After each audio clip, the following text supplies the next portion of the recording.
Hi, I'm Candice Malcolm, and this is the Candice Malcolm Show. Folks, it looks like Bill C-5 is going to sail through. It passed in the House of Commons. Now we're just waiting for it to get passed by the Senate. We're going to dive into it a little bit, talk about the different groups that are opposing it, and why Premier Danielle Smith of Alberta has come out in favor of it, in support of it. I'm very pleased today to be joined by one of my favorite guests here on the Candice Malcolm Show. I'm talking about Brett Wilson. Brett is an investment banker, an entrepreneur, a philanthropist. You probably recognize him from his days at the Dragon's Den over at CBC. Brett, welcome to the show. Thank you for joining us. Pleasure to join always. Okay, so yesterday we had a joint government caucus meeting between the UPC government in Alberta and the Saskatchewan party in Saskatchewan. We had Danielle Smith, Alberta Premier, and Scott Moe, the Premier of Saskatchewan, do a joint press conference where they basically just said, look, enough is enough. We've had a decade of absolute disaster from this Liberal government. C-5 is a course change. It shows that the government under Mark Carney wants to head in a different direction. And look, we'll take it. I'm going to play a couple clips here from Premier Danielle Smith. So here she is just basically saying the national self-sabotage of environmentalism gone awry has to end. It has to end. And this is the change we need. Let's play that first clip. I think we're here today as a united caucus because we've decided that enough is enough. Development of provincial resources is provincial responsibility, and that includes the development of our transmission and electricity grids. The national self-sabotage that has happened over the last 10 years has to end. And then next, Premier Danielle Smith goes on and she just talks about how she thinks that C-5 signals that Mark Carney is doing publicly what he has said privately to her. And I believe he said things like this privately to you as well, Brett. But she's talking about how he is going to very soon announce at least 20 substantial projects, including mining, transmission projects, power projects, pipeline projects, which is exactly what Canadians have been waiting for. We want these projects built. We want our economy to get jump-started. We want young people to have jobs and opportunities and hope for the future. And we need an economy that works. So let's play the second clip about how Smith says that C-5 provides the necessary conditions to jumpstart our economy. Let's play the clip. I would say Bill C-5 is a necessary condition to jumpstart the investment in our country, but it's not going to be sufficient to change the investment climate overall in the long run. If I understand where the Prime Minister is attempting to go, is if he very soon is able to announce a project list that has 20 or more substantial projects on it that include mining projects and transmission projects and power projects and pipeline projects, I think that would send a pretty big message to the world about the direction that we're going. So, Brett, I'm wondering, is this the first step? Do you see this as a course change for Canada and for the Liberal government? And what are your takeaways from those clips from Premier Smith? Well, first of all, I'm a believer that C-5 will make progress, but I think it's worth taking a step back and noting that in the last 3 months, there hasn't been a Liberal anywhere mention the word or name Trudeau. So they've clearly parked him in a cupboard. I think they deadbolted the cupboard. They're not trying to kill the guy. I don't mean to be stupid about that, but they're taking him out of the picture because for 10 years, he, with his leadership, undermined our country. He had misguided beliefs, misguided delusional beliefs, and his cabinet aligned with him. And so now we've got Mark Carney politely, respectfully acknowledging that we need to participate in the world economy. He still has an overarching concern about the environment, and I'm still quite troubled that the new Liberal government hasn't focused on the EV introduction or mandate for 2035. But come back to big picture. They've closed the door on Trudeau and made it crystal clear they want to move forward. In various private conversations that I've had directly and very much indirectly through other people, it's pretty clear that they acknowledge and understand that if we try to punt, unwind, reverse Bill C-69 or Bill C-48, that could take 5 to 10 years.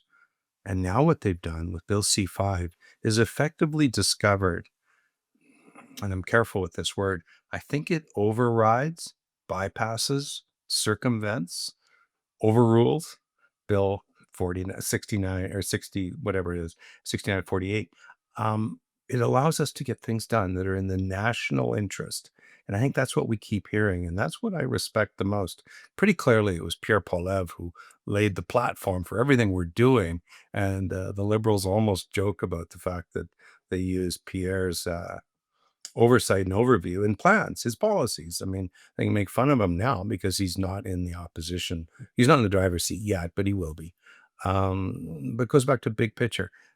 Carney and Hodgson in particular have made it crystal clear that they're not slowing down to look at 69 or 48. They're using Bill C-5 to run. And I believe that they will. I mean, we can joke about the fact that it's all talk, no action. Well, Tim Hodgson stood on stage a couple of weeks ago and said, look, this isn't about talk. This is about action. Give me another week. He came to Calgary in his first week in his career. Not once did a previous federal minister of resources show up to a room that was filled in Calgary. Not once.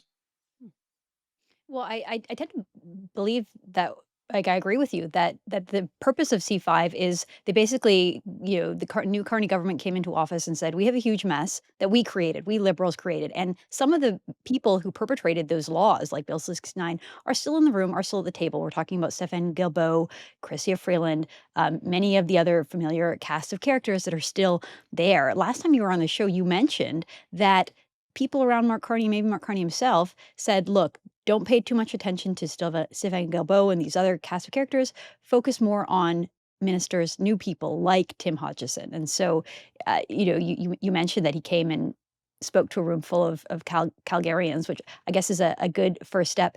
Do you think that really does signal to Canadians and to the world that Canada has changed and that we're now open for business?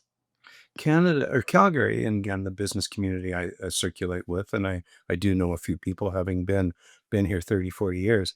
There's a sense of optimism that we haven't had in a decade. And again, we've got two people that I care about, Carney and Hodgson, are saying we plan to move forward. And what are they doing? They're moving forward. I mean, they're actively engaging. We saw that. We know that. By the way, as I shared with you once before, I am not a fan of I mean, I don't mind the noise associated with separation, but it's moving to stupid is probably the best way of me describing it as people get radical in their commentary. I happen to believe that Alberta and Saskatchewan work together. Guess what? Mo and Smith yesterday, Lloydminster working together. Guess what? Wab Canoe is reaching out saying, I want to be part of this. That's Manitoba. EB is kind of getting overruled internally. You can see the noise in terms of, is a pipeline going to get built across British Columbia or not? And I mean, I think he pulled one of the stupidest stunts a Canadian prime minister or premier could ever do, and asking Asia, China, to build ferries when it could have been built in North America. But park that thought. EB is at least aiming to try. I'm personally heavily invested in the Yukon, and we're actively in conversation in the Yukon about the business I'm in, Whitehorse based, is looking at moving into Prince Rupert. So there's going to be collaboration. Well, wouldn't that be good for our country? I've had a few conversations about separation. The question I ask of the separatist movement is, do you want a wall or a moat or paperwork? And they kind of go, well, we don't need a wall. We don't need a moat. Oh, so we need paperwork. Well, guess what? Maybe that's what collaboration is about. Maybe that's what Smith and Mo are working on right now. Maybe that's what Hodgson and Carney have offered, that we will let us get paperwork. Do we have problems with our intergovernmental exchange and what we pay to the feds, and et cetera, et cetera? Those are all issues of certainly of Alberta balance, but of a national interest, but Alberta focused, not balanced. I get frustrated by that noise. But the great start, again, they've done two things. One is they stopped talking about the last guy. So anything he said or did is gone. That's what allows the Liberals to now move forward in a thoughtful, engaging way. And when you have people like Hodgson, he's been a front line in the investment world for 20 years. I overlapped with him on a file 20, 25 years ago. He was a treat to work with, mutually respectful, easy to agree on, and we got deals done. And now here we are. Let's do it again. Well, it is interesting that they've sort of completely memory hold Prime Minister Justin Trudeau, and you don't hear about him at all. In fact, it was interesting at the G7. President Trump was talking about him, and I thought, yeah, I haven't heard that name in Canadian politics in a little bit. So obviously, the media has been successful in helping that along. I want to just go back to Bill C-5 here because it did pass. So the Conservatives have supported it in the House. This is pretty rare that you have Conservative opposition supporting the Liberals, right? The purpose of an opposition is to oppose, but I think that because, like you said, the principles here were taken from Pierre Poilievre. It was Pierre Poilievre's policy and strategy, had he won the election, that Carney sort of borrowed. So it sort of sailed through Parliament on Monday, pardon me, with Conservatives and Liberals voting together. So it passed with 305 votes to just 30 opposed, which is interesting. The Bloc, the NDP, and the Green all opposed it, but combined, all three of those parties only have 30 votes nowadays because basically the Canadians of the left-wing persuasion left those parties to support the Liberals, and so now it's passed through committees. It's just basically waiting from the Senate. I want to talk a little bit about the pushback to this bill. I think,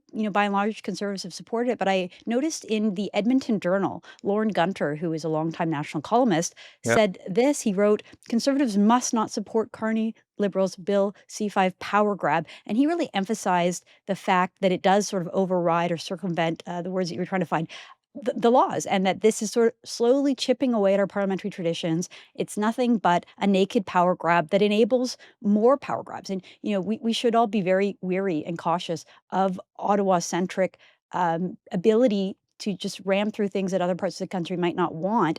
In a different scenario, we wouldn't want that.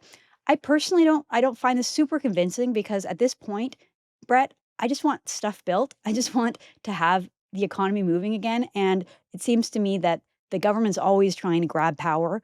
In some ways, doing it over the economy to get things built is better than the power grabs that they try to do, for instance, over the free press or over the media.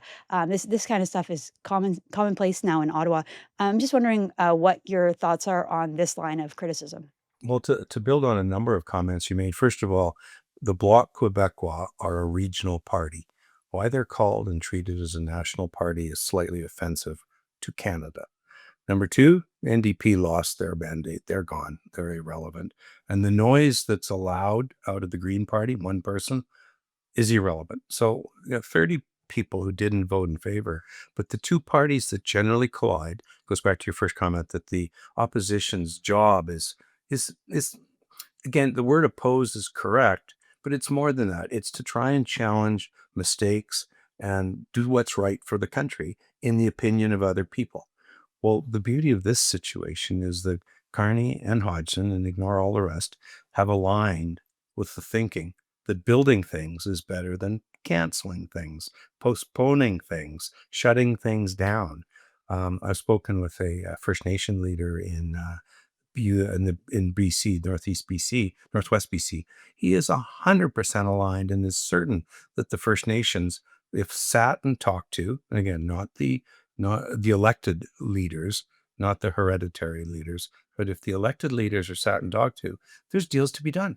There's so much to do. And that's EB will have trouble bypassing or overriding if he'll try, but he's going to have trouble overriding the First Nations. So again, once again, if we collaborate as Western Canada, it's good for Canada, it's good for the West. So C5, what's interesting there, and you're absolutely right, that there's an appearance that it has greater control than we would ultimately like a government to have. But first things first, let's get some things built.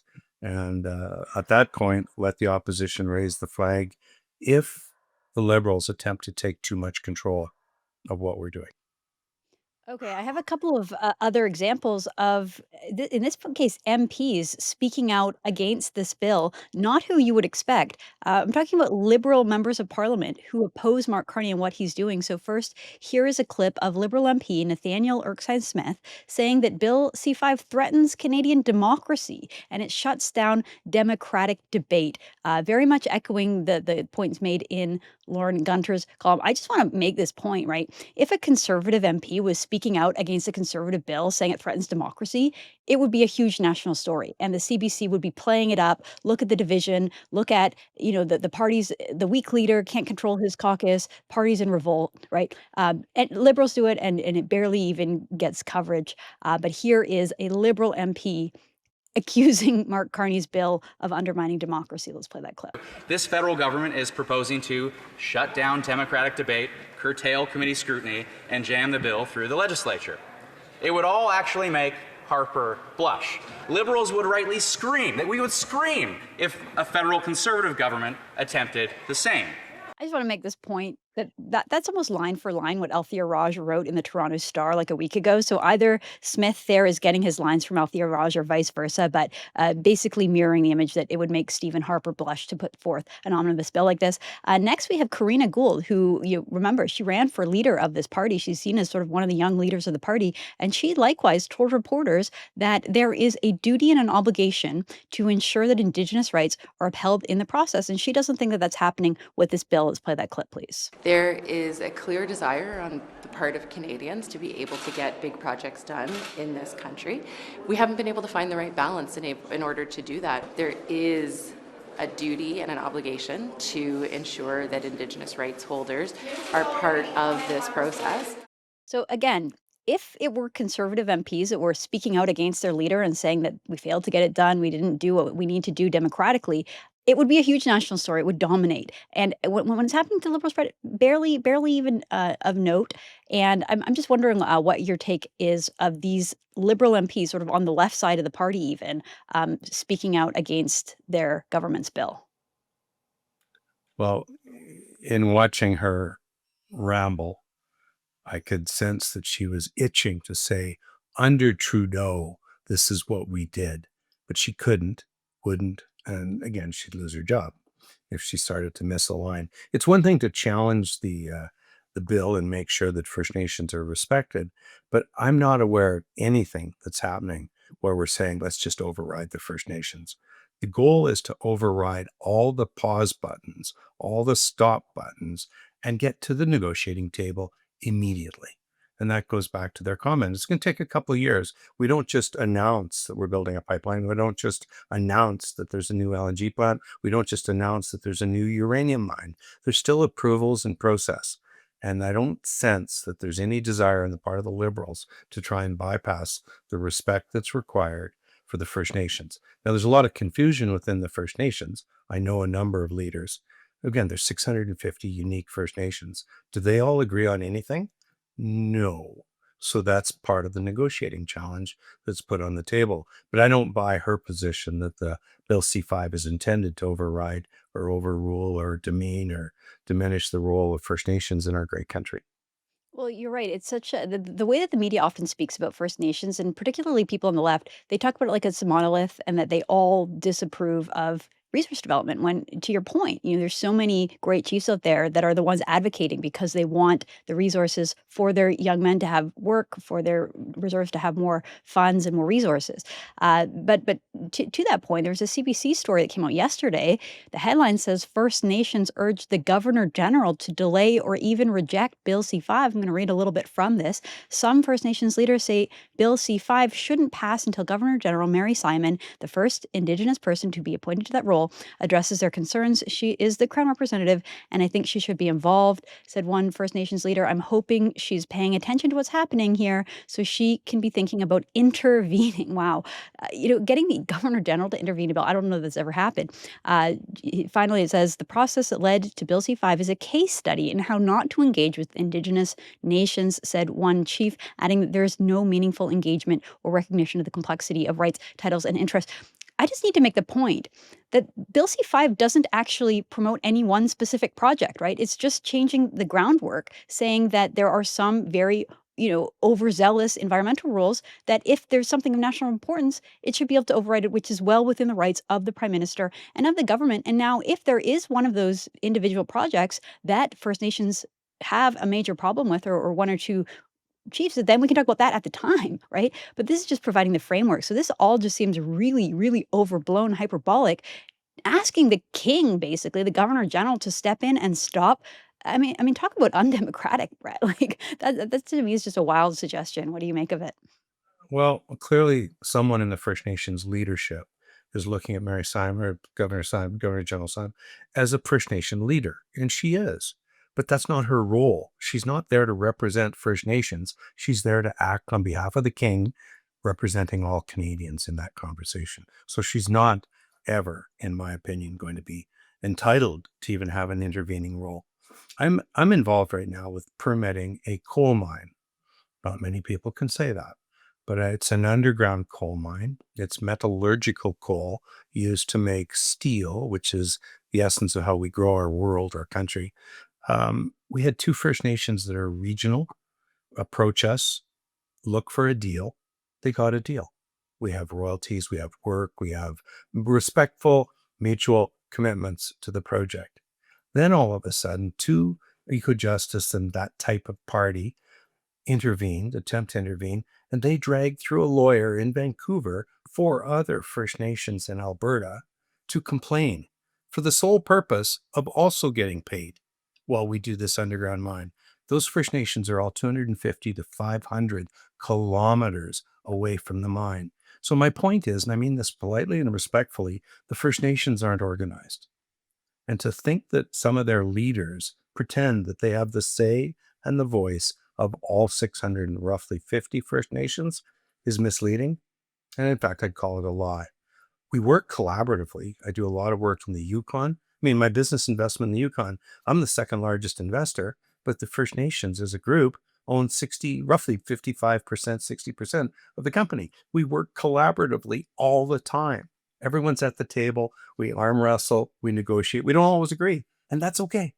But this idea that we now have to have, again, effectively First Nations intervention on every project in the world? No. Involvement? Yes.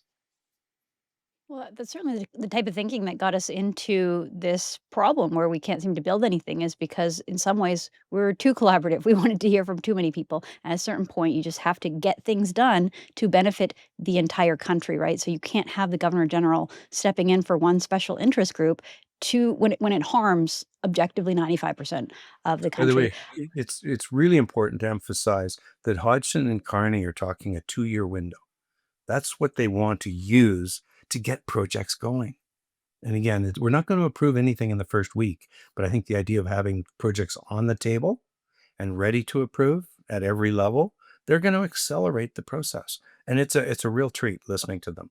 Am I still voting Conservative? Yeah, absolutely. Am I a fan of what Poilievre forced the Liberals to do? Absolutely. But here we are. Let's get rolling. Well, I tend to agree. I will be cautiously optimistic with Mark Carney because, of course, he's still part of the party that promoted the agenda that has destroyed our country. And, he wrote the book Values, where he really spelt out the environmental vision for the world that we're all still suffering under. So, actions speak louder than words. So hopefully we'll see some real change here. Brett, thanks for your insights. It's always so interesting to talk to you and hear your thoughts. Thanks for joining us Appreciate today. the opportunity. Thanks, Right, Candice. that's Brett Wilson, and I'm Candice Malcolm. That's all the time we have for today, folks. We'll be back again tomorrow. Thank you, and God bless. You're watching Juno News, Canada's fastest growing independent news network. Our team works day and night to bring you nationwide coverage of the issues that matter. Honest reporting of the stories that put Canadians first. From far and wide, Juno is doing the work to turn the dial in the right direction, bringing you the news from the field and in the studio. Wherever it takes us, we get the job done. For you and for Canada. Help us replace the CBC. Subscribe today at junonews.com.